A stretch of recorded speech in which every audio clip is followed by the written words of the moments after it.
4월 30일 금요일 아침입니다. 오늘은 4월 마지막 날이죠. 오늘 본문은 출애굽기 14장 15절부터 31절입니다. 오늘로서 출애굽기는 묵상하는 것을 여기서 중단을 하고 이제 내일부터는 잠언을 묵상하도록 되어 있습니다. 자, 어제 말씀에 모세를 향해서 불평하고 원망하는 이스라엘 백성들을 보고 두려워하지 말라. 가만히 있어서 주님께서 구원하시는 것을 보라. 이집트 사람을 다시는 못 볼 것이다. 주님이 구원하신다. 진정하라. 하나님이 행하심을 보라. 이렇게 모세가 이스라엘 백성들에게 말했습니다. 그런데 오늘은 주님께서 모세에게 말씀을 하셨어요. 주님께서 모세에게 말씀하시고 그리고 상황이 설명이 된 다음에 모세에게 말씀한 것을 모세가 실행하니까 이제 이스라엘 백성들이 승리하면서 애굽 백성들이 물에 수장되는 마지막 최종 결과가 나온 것입니다. 여기서 우리가 알 수 있는 것은 하나님은 무슨 일을 행하실 때에 반드시 지도자에게 먼저 말씀을 하시고 그 지도자가 완전히 하나님이 말씀하신 것을 수긍하고 믿고 받아들이고 행하도록 그렇게 만드신 다음에 그 종이 행하는 일을 따라서 역사하시는 것을 우리가 볼 수 있습니다. 어제도 모세는 이미 하나님으로부터 말씀을 들었기 때문에 이스라엘 백성들에게 담대하게 말할 수 있었습니다. 오늘 또 하나님이 모세에게 말씀하신 다음에 모세가 행하게 했습니다. 그러면 오늘 하나님이 모세에게 말씀하신 것을 먼저 잠깐 본문을 통해서 보도록 하겠습니다. 15절부터 18절입니다. 15절부터 18절에 보면 주님께서 모세에게 말씀하셨다. 너는 왜 부르짖느냐? 너는 이스라엘 자손에게 명하여 앞으로 나아가게 하여라. 너는 지팡이를 들고 바다 위로 너의 팔을 내밀어 바다가 갈라지게 하여라. 그러면 이스라엘 자손이 바다 한가운데로 마른 땅을 밟으며 지나갈 수 있을 것이다. 내가 이집트 사람의 마음을 고집스럽게 하겠다. 그들이 너희를 뒤쫓을 것이다. 그러나 나는 바로와 그의 모든 군대와 병거와 기병들을 전멸시켜서 나의 영광을 드러내겠다. 내가 바로와 그의 병거와 기병들을 물리치고서 나의 영광을 드러낼 때에 이집트 사람은 비로소 내가 주님임을 알게 될 것이다. 이거를 미리 모세에게 말씀을 하신 거예요. 그러면 이제 모세는 이제 어떻게 될 것이라는 것을 주님의 말씀을 통해서 이미 알고 있는 겁니다. 그런데 지금 상황은 어떤 상황이냐? 이스라엘 지인 앞에 있던 하나님의 천사가 이스라엘 지인 뒤로 옮겼어요. 그랬더니 구름 기둥도 뒤로 갔어요.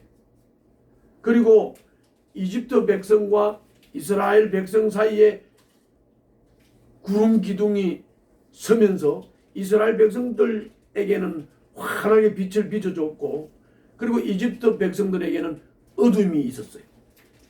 그러니까 이집트 사람들과 이스라엘 사람들 사이에는 오고 갈 수가 없는 상황이 된 거예요.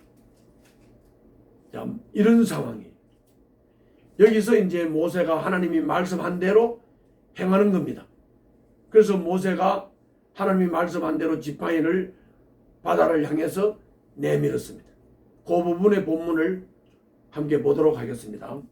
22절부터 28절입니다.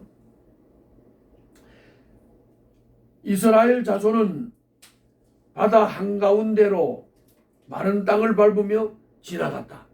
그러니까 모세가 하나님이 앞에서 말씀하신 대로 손을 홍해를 향해서 지팡이를 내미니까 그냥 마른 땅같이 됐어요.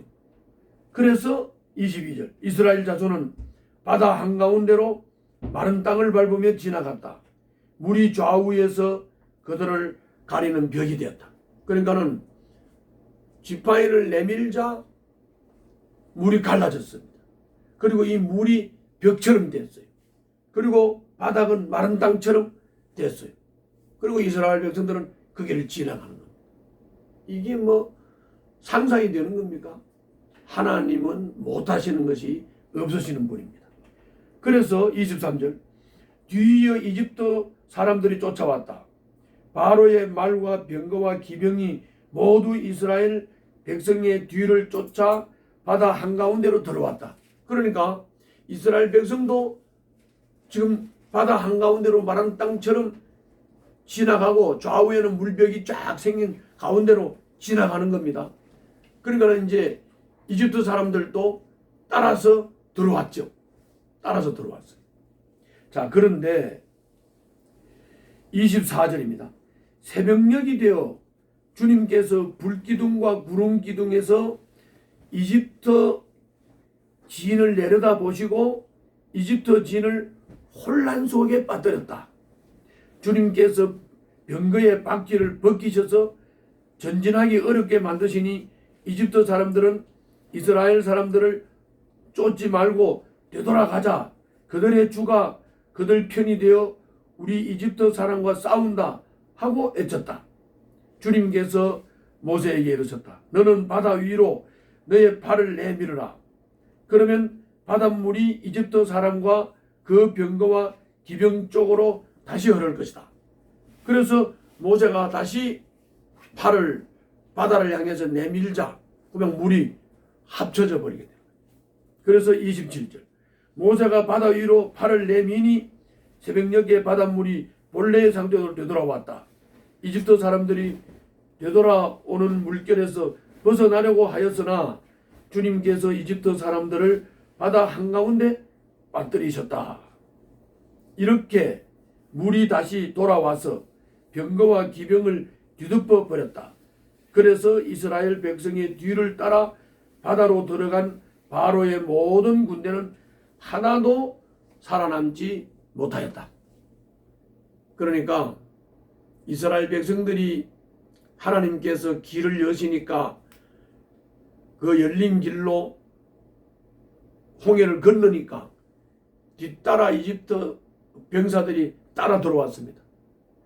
그리고 이스라엘 백성들이 거의 바다를 다 건널 즈음에 모세를 보고 다시 손을 내밀라고 했습니다. 그래서 지팡이를 내밀자 바다가 합쳐져 버렸습니다.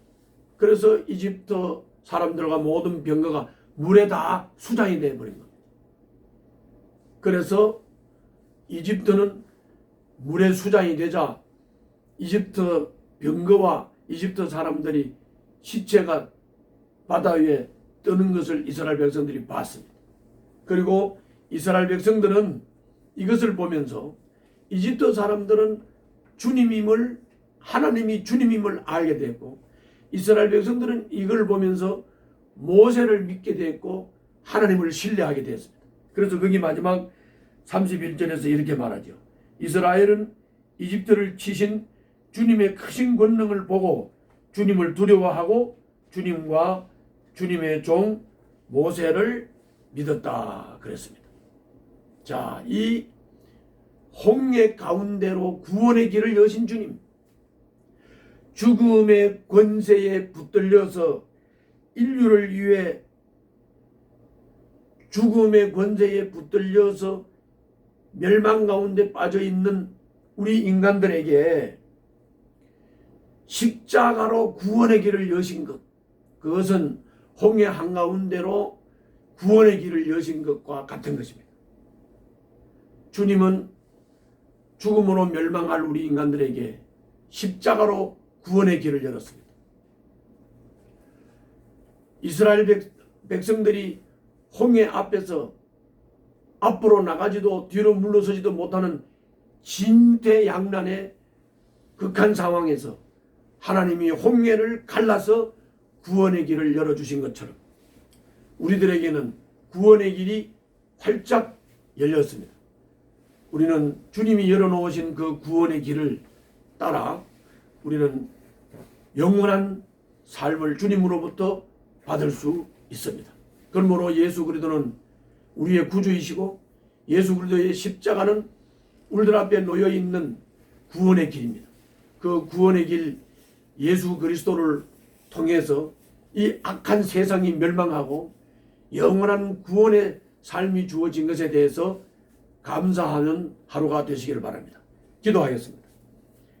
제 삶이 주님의 뜻을 벗어나지 않도록 늘 살피고 인도하셔서 주님이 열어놓으신 그 길을 당당히 걸어갈 수 있도록 인도해 주시옵소서. 예수님 이름으로 기도하옵나이다. 아멘.